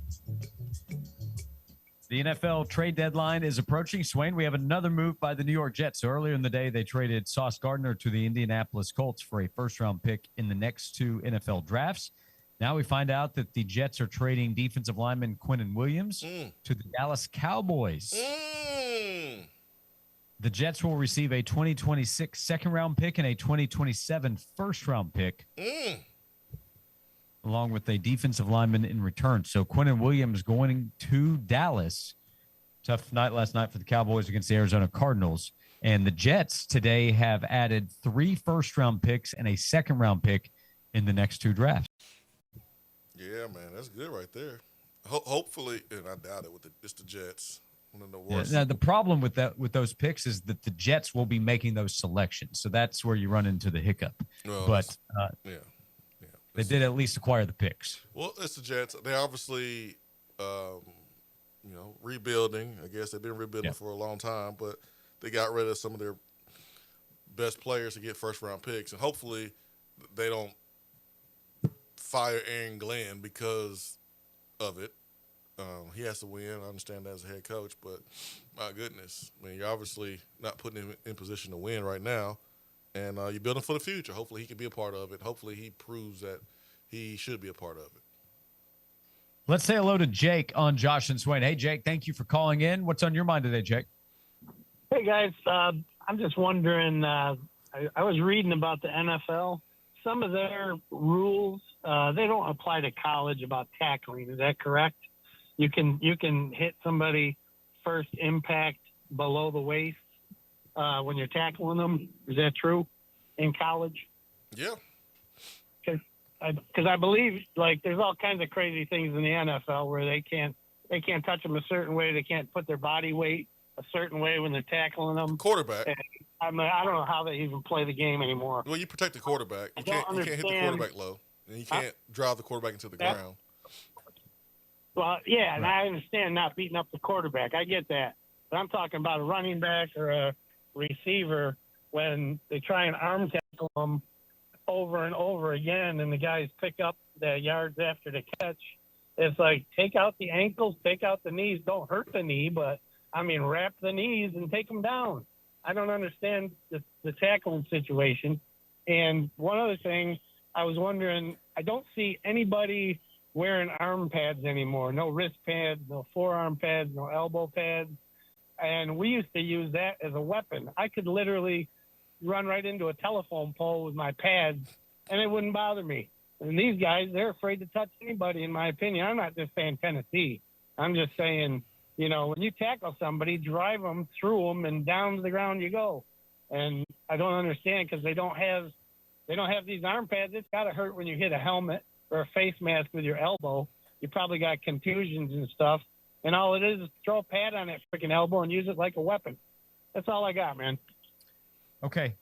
Jake, thanks. If you look at players from 30 years ago to today, they're going to look different in pads they're wearing. He's a kicker, but you saw the kicker, what he was wearing the other night. I do wonder tackling, maybe he's thinking about the hip drop tackle, Swain, in the NFL, how that's been outlawed. But yeah, you can't horse collar. But he asked specifically about it going low, and there's no rules in the NFL about going low except the quarterback. You can hit low. Yeah, but that comes up every once in a while where the knee pads were. What it looks so different now. Jake is about violence, man. I like it. He wants it. Yeah, he wants it. Hey, Chris asked this. He's in Maynardville. When are we as fans going to stop putting unrealistic expectations on a football team? We have not been elite since the late 90s, and even then we still couldn't beat Florida. Us fans need to stop expecting miracles and then turn around and complain about it.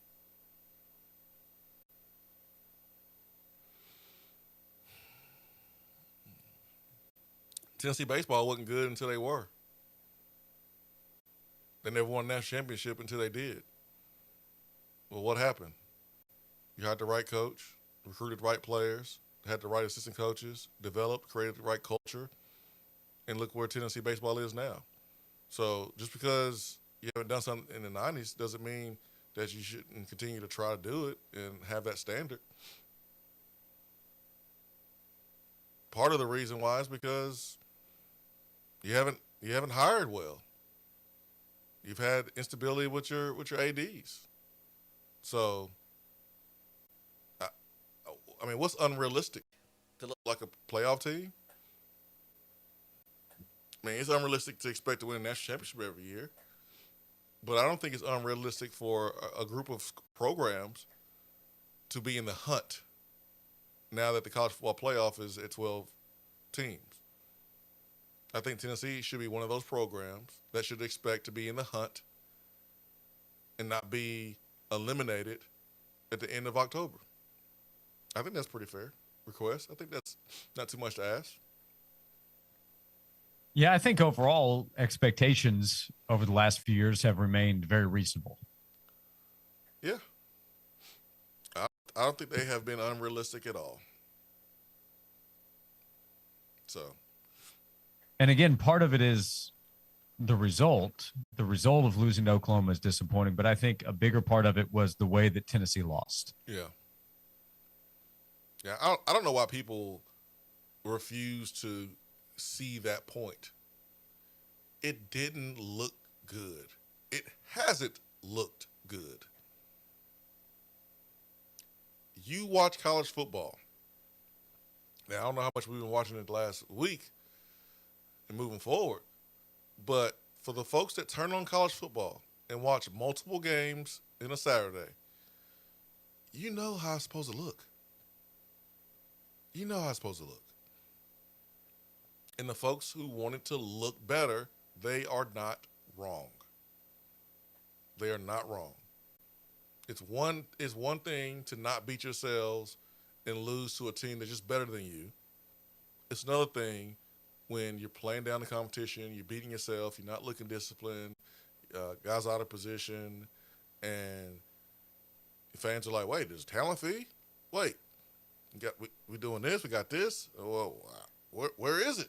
Where's the results? Like, let's stop pretending like that's not a thing. It is a thing. It's a fair thought for fans to have. It is fair. So let's stop pretending like these are not real factors. Yeah, it did. Tennessee didn't need a miracle to win this past Saturday. They did not. They just didn't have to play their worst game of the season. And they did in a lot of ways, especially offensively. At home. Hey, to the James Franklin comparison and Jonathan Crompton's comments we mentioned about an hour ago, I had a text about it and said, I think Heupel is ahead of schedule in comparison to Franklin. Actually, very comparable. And what Franklin did, not exactly the same. His first two seasons at Penn State went 7-6, 7-6. Third year, they won 11 games. He won the Big Ten and went to the Rose Bowl. They won 11 games in Franklin's third and fourth season. And then season 5, they went 9-4. 9-3 in the regular season. So very comparable. Not the same, but very comparable their first 5 years. And again, if the next 7 for Josh Heupel or what James Franklin did, that would be a lot of success. Would not be the ultimate success of winning a national championship, but would be very successful. Yeah, just if we compare in the first couple of years, then okay. But again, like that's a time where it's not a 12-team playoff. So your regular season record, okay, that's cool, but it's whether or not you are in the college football playoff and how you play and how you do when you get there. And all the criticism James Franklin has gotten about not winning the big game and all that stuff, the dude won multiple games in the playoffs last year. And there's only 3 other coaches in the country last year that did that. Yeah. So could he have accomplished more? Sure. But he could have accomplished a lot less as well. He won a ton of games. They had a lot of success. Yeah. They just didn't get over the hump to the highest level. And now they're going to look for a coach to see if the next guy can get them there. I'd say good luck to whoever that coach ends up being. Yeah, good luck. Yeah, 865-656-9900 and attaboy to hand out thanks to Native Design. 30 minutes to go on today's show. We're with you until 3 o'clock on Josh and Swain.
This is Josh and Swain. Thank you for being with us. Jason Swain's here, VFL, former Tennessee wide receiver. I'm Josh Ward. Thank you for being with us. Thanks for all the interaction today. In 2 days, we will talk to Chris Lowe of On3.com. He joins us each week thanks to Dead End Barbecue. Swain, just a few minutes ago, Chris wrote an article. It is lengthy, so I did not finish it, but I read a lot of it there just a few minutes ago before we came back on, talking about the situation at Tennessee, offering the perspective of Josh Heupel's done a lot of good things. People are frustrated right now, noting, hey, some of the online chatter, talk radio chatter, we're a part of that, of what's going on, referenced what Jonathan Crompton said on the Big Orange podcast, mentioned Ramon Foster's response on Twitter, and then a number of different items. Also brought up practices, quoting a source that, hey, they just haven't been physical enough in practice. Quote, you got to hit and do enough of it if you're going to be good at it, both tackling and blocking. Wow. So, wow, man. That's who a would, take. who would think or say that? Yeah. Who would think or say that? Wow. So, but also offering the perspective of Josh Heupel's had a lot of success, and Josh Heupel himself has said he came to Tennessee to chase championships. His goal is to go win championships, and Josh Heupel is a smart football coach. He recognizes they're not at a championship level right now. So Josh Heupel himself has to be, and I'm sure is, asking the question, what do we need to do to get to that point? How do we keep building to get to championships? But a good article from everything I read so far, and recommend it. Always recommend Chris's writing it on 3.com. Yeah, man, he has the contacts and the relationships with people that he can get quotes from. He sure didn't reach out to me and get any quotes. I feel kind of forgotten about, disregarded by Chris. It's kind of sad. No, I'm just joking. He don't need to call me. I stopped by Dead End Barbecue, and you had the special seat that was roped off in the back. He couldn't get to you to ask you any questions. No, I don't know what you're talking about, but Okay. Chris has the relationships to the former players, people to get the quotes, put the story together, and I know Chris sometimes gets a hard time sometimes because he went to Tennessee and he covers college football, and he's not always super positive about Tennessee all the time, but that's his school, man. And he wants to see Tennessee do well. He wants to see them win. He has a degree from here, and he has to call it like he sees it. And he understands that Josh Heupel has done some really good things. And it's been a long time since this program has been elite, which is why folks want it to be elite, because they see other programs that don't deserve it like Tennessee. Fans deserve it. And I think that's sometimes what media folks don't understand, and I throw Chris in there too. It's like the fans want it so bad because they see other programs, other fan bases that don't ride with their program the way Tennessee fans ride with their program. The loyalty, the passion, the love they have for their program, the support, the willingness to go all out to help Tennessee be successful. And they see other programs doing less but getting more and better results. And that frustrates them. It does. Hey, if people weren't frustrated, if people didn't care, that's when you run into the biggest problem. Yeah, 100%. As we know, apathy is the biggest concern any athletic director or school can run into. Chris also noted in the story the strength of leadership. Tennessee has strong leadership in the university and at the top of the athletic department, which has to help. If you have a lot of people that are upset and you don't have strong leadership, you can end up with rash decisions. I don't think that's going to happen at all with Tennessee. But by the way, Josh Heupel's not on the hot seat. His job is not in jeopardy. But there's a lot of frustration right now, so definitely worth writing about. But the strong leadership at UT helps, I would think, at this time too. For sure. I mean, when you have strong leadership, tough decisions are made. Like, how many people knew that Kelly Harper probably needed to be fired, but didn't know if Danny would do it? There's a lot of people who probably felt that way. But when South Carolina made that 3-pointer at the top of the key, when they did not guard their post player, I think at that moment we knew, that's all, folks. Probably a wrap. But we were like, I don't know if Danny's going to do it or not. But he did it because he knew it had to be done. And strong leaders make tough decisions when maybe it's not popular, maybe it's not what they want to do, but they know they have to do it because it's what's best. And so whatever happens, like, I'm okay because I think leadership is strong. You would hope that Josh Heupel can make some decisions on his own without having to be told by leadership, like, "Hey, man, you're gonna have to do this," because that happens in college sports where you are told you need to make a change, you need to do this. And I do know that Danny allows his coaches to run their own programs, and he don't mess with them and meddle. Some programs appreciate that. Some fans of other programs don't appreciate that. But the purpose of a leader is to step in when they're needed, not to micromanage and do all those things. But I just hope that we learn from what we need to fix and do it and move forward. No one promised. No one said this thing's gonna be perfect. No one expected for everything to go right. I mean, I didn't. I mean, I never expected everything to be perfect all the time and be positive all the time. I knew Josh Heupel was going to learn on the job, coming from Central Florida, where he inherited a great situation. And I feel good that he's going to do what he needs to do because winning matters. Like, the dude won a national championship as a quarterback. He played in a culture that was about toughness. I tell you what, Swain, your audio is starting to break up pretty bad there. We'll pause there. We'll continue the thought into our final segment. We have an attaboy to hand out in our final segment coming up as well. Jason Swain's here, VFL, former Tennessee wide receiver. I'm Josh Ward. One more segment to go on today's show, presented by Junk Me Gone on Josh and Swain.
of a great point. And Swain, I'll let you finish it off from the end of last segment. I cut you off because I said we're having audio issues.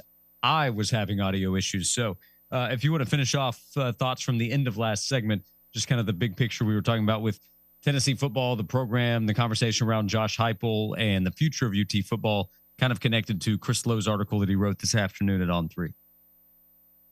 I was just saying that I know Josh Heupel wants to compete for a championship, win a championship. I mean, he did it as a player. I don't think he has low expectations. You know, he played for a program that was built on toughness, that mashed people in the mouth in the running game, played tough defense, threw the ball over your head, had great coaching. So he knows what it's supposed to look like.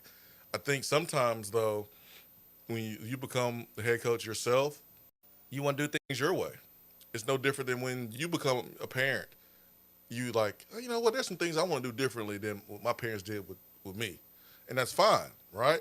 But there are some things where you probably need to do what your parents did to you because it works. It's tried and true. And Heupel has to figure out whatever that is, because he came from a championship program. He is a champion as a player. He wants to be a champion as a coach. He's knocking on the door. The 22 team knocked on the door. The got in, but it could have been better for sure. And you don't knock them for being in the playoffs, but we understand that it could have looked better. It could have been better. It could have played better. And so after the season, there's going to be a lot of self-reflection, as every program's going to do, and Heupel's going to do that. And the good thing about Heupel, he's going to have the support to make the changes, and money shouldn't be an issue to make those changes and be able to continue to chase those championships, as Danny White talks about and Josh Heupel talks about.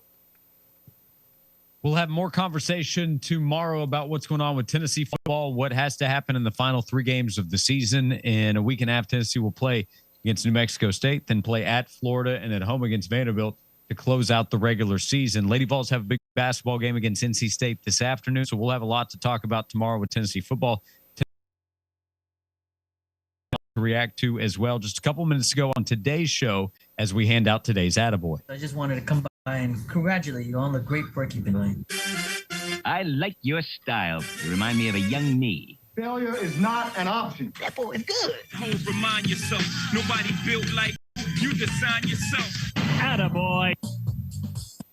We hand out Attaboys and Attagirls every day thanks to Native Design, your local custom pool and hardscape specialist. A lot of frustration, a lot of just different conversations that are going on right now. Even better time for some positivity. And how about this one? The New York Marathon was this past, New York City Marathon was this past weekend, Swain, and it's one of the most anticipated events around the world in the world of running. And today's Attaboy actually goes to the very end of the race. So Juan Pablo dos Santos crossed the New York City Marathon finish line at 12:34 a.m. He was the final runner to finish, but there was a huge celebration for him and a ton of people that were still waiting for him to finish. He is an amputee athlete that completed the grueling 26.2-mile race in 15 hours and 21 minutes. He was surrounded by a crowd of supporters who stayed late into the night to cheer him on. The video is online. You can see it on Twitter. See, there is positive that you can find on social media and Twitter as well. From the account, What is New York? What you will find in this video is a ton of people that are waiting late into the night because they know finishing the marathon itself is quite an accomplishment, especially for Juan Pablo, an amputee athlete. So seeing him cross the finish line, not giving up, and seeing so many people not give up on being there to support him. And attaboy absolutely to Juan Pablo dos Santos. And I would also add in